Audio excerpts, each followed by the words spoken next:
ശരിക്കും ആക്ച്വലി ഒരു സെയിൽസ് നമ്മൾ അടിച്ചേൽപ്പിക്കുന്നതിന് പകരം അവരെ ഒരു നീഡ് അനാലിസിസ് ചെയ്ത് അവർക്ക് വേണ്ട പ്രൊഡക്റ്റ് ഏതാണ്, അതല്ലെങ്കിൽ എന്താണ് വേണ്ടതെന്ന് ഒരു ആസ് എ കൺസൾട്ടിംഗ് ആണ് വരുന്നത്. കൺസൾട്ടിംഗ് ആണ്. ഒരു ഡോക്ടർ ഒരു മരുന്ന് പ്രിസ്ക്രൈബ് ചെയ്യുന്ന പോലെ ആദ്യം എന്താണ് രോഗം, എന്താണ് സിംറ്റം, എന്താണ് പ്രശ്നം എന്ന് മനസ്സിലാക്കിയതിന് ശേഷം അതിനൊരു പ്രോപ്പർ സൊല്യൂഷൻ പ്രൊവൈഡ് ചെയ്യുന്ന ഒരു പ്രോസസ്സാണ്. അതുകൊണ്ട് തന്നെ ലീഡർഷിപ്പ് ബേസ്ഡ് ആണ്.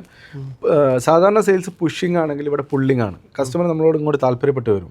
അപ്പോൾ അങ്ങനെ വരുന്നത് കൊണ്ട് തന്നെ ഒരു brand high tickets sales adopt ചെയ്യുമ്പോൾ അവരുടെ ബ്രാൻഡ് വാല്യൂ ഒരിക്കലും എന്താവില്ല, കസ്റ്റമർ കാരണം താഴോട്ട് പോകില്ല. കാരണം കസ്റ്റമർ മാക്സിമം ഇഷ്ടപ്പെട്ടിട്ട് ഒരു സെയിൽ നടന്നിട്ടില്ലെങ്കിൽ പോലും ആ ഒരു കോൾ കോൺവെർസേഷനിൽ വരുമ്പോൾ ഒരു കൗൺസിലിംഗ് സെഷൻ കഴിഞ്ഞു പോകുന്ന പോലെയാണ് കസ്റ്റമറിന് ഫീൽ ചെയ്യുക. കസ്റ്റമറുടെ യഥാർത്ഥത്തിൽ അവരുടെ സിറ്റുവേഷൻ എന്താണെന്നും അവരുടെ ലക്ഷ്യം എന്താണെന്നൊക്കെ നല്ലൊരു ക്ലാരിറ്റി കിട്ടും.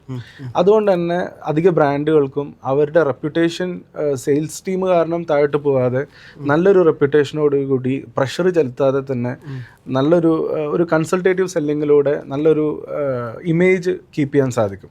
അതോടൊപ്പം തന്നെ കൺവേർഷൻ റേറ്റും കൂടുതലാണ്. കാരണം കസ്റ്റമർ ഇവിടെ ഈ ആളെ കാണുന്നത് ക്ലോസർ എന്നാണ് പറയുക. ക്ലോസറെ കാണുന്നത് എന്തല്ല, ഒരു സെയിൽസ്മാനെ പോലെയല്ല, കാണുന്നത് ഒരു ലീഡറെ പോലെയാണ്. ഡിസിഷൻ മേക്കിങ്ങിൽ ഹെൽപ്പ് ചെയ്യുന്ന ഒരാളെ പോലെയാണ് കാണുന്നത്.